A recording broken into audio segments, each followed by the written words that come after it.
The Psychology of Regrets shows how to let go of what-ifs. Have you ever asked yourself a question that will not leave you alone, even years later? Something simple but sharp. Something like, what if I had chosen differently? That question lives at the heart of the psychology of regrets. We all feel regret, but few of us understand what it really is, why it hits so hard, and how to let the weight of the past fall off our backs. Today, you'll see why the mind clings to what if, why some regrets last longer than others, and how you can loosen their grip before they shape your future. Because once you understand the science of regret, you understand how to escape it. You might think regret is only sadness or disappointment, but the truth is far sharper. Regret is the clash between the life you lived and the life you imagine you could have lived. Psychologists call that counterfactual thinking, the brain's habit of building a second version of your past and comparing it to your real one. This comparison is why regret stings. It's not just emotion. It is the mind judging your choices and announcing that the alternate version looks better. When people talk about regret psychology or emotional regret, this is what they mean. The story your brain creates, then punishes you for. Regret lands hardest when you have real control over the outcome. A choice you made, a step you didn't take, a chance you ignored. The brain marks those moments as your fault, even when you acted with the information you had. That mix of emotion and judgment is what traps people. And once you see that, the next layer becomes clearer. Some regrets hit like a bruise you barely notice. Others feel like a knife that never stops digging. Why the difference? Because the deepest regrets come from the things we didn't do. Missed chances stay with people longer than mistakes they actually made. Doing something and failing gives you a full story. Not doing something gives you an unfinished one. And unfinished stories keep the brain busy. This is why so many lifelong regrets fall into the same areas. Love we did not pursue, dreams we waited too long to try,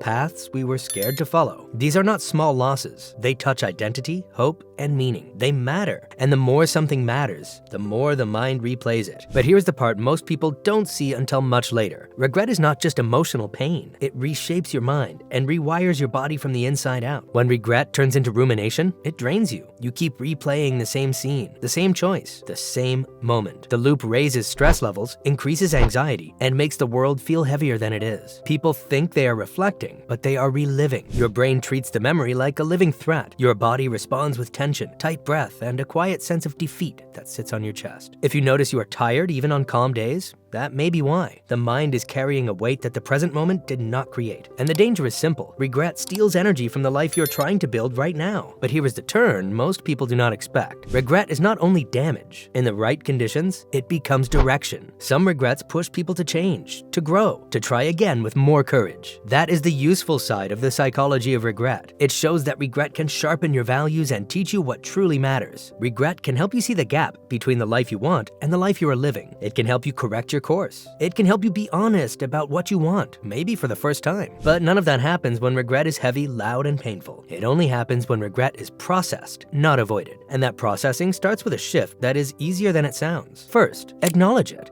Most people push regret away or pretend it does not affect them. But ignored regret grows in the dark. Calling it by name softens its power. You shift from being controlled by the feeling to observing it. Next, be kind to yourself in the moments you wish you had been wiser. Self-blame feels like the responsible thing, but it never leads to change. Self-compassion does. Treating your past self like someone who tried, not someone who failed, opens the door to growth. Third, reframe the story. This is not rewriting the past. It is seeing it from the angle you missed while you were hurting. Instead of, I ruined everything, it becomes, I learned something valuable. Instead of, I was stupid, it becomes, I did what I could at the time. Reframing is not denial. It is a balance. The fourth is to act if action is possible. Some regrets can be softened by reaching out, rebuilding, reopening a dream you left behind, or making amends. Action breaks the loop. It tells the brain, we are not stuck. But when action is not possible, when the moment is gone, letting go means shifting your focus forward. Not forgetting, but releasing. That release is a skill, and it gets easier with practice. These tools are not quick fixes. They are long-term rewires. They slowly change how your mind talks to itself, how it handles mistakes, and how it carries the past. But one more shift completes the picture, and it may be the most important one. The people who feel the least regret are not the ones who make the best choices. They are the ones who expect less perfection from themselves. They stop demanding the perfect option. They choose what is good enough and what fits their values instead of what earns approval. This mindset lowers regret because it lowers pressure. The goal stops being, I must choose perfectly, and becomes, I will choose honestly. The next step is to shift attention to the present. Regret lives in the past, but your power lives here. People who stay anchored in their current reality ruminate less because their mind has something real to hold on to. And finally, see your story as a full story, the hard parts included. Growth is a messy, necessary chaos. It's what pushes you forward. Regret tries to freeze you in time, but the moment you choose motion, even slow motion, it loosens its grip. When you start living with intention, your regrets stop defining you. Instead, it starts informing you. And with that shift, you step into a life that moves forward instead of circles back. Maybe that is the point we miss while we're busy running from the past. Regret is not the enemy, it is the signal. And the moment you listen to what it is trying to teach you, the moment you stop letting it punish you, something shifts. The past loses its bite, your story regains its shape, and the question, what if, becomes something lighter, a shadow you can walk past instead of a burden you carry. Because what if the thing you regret the most is the thing that sets you free?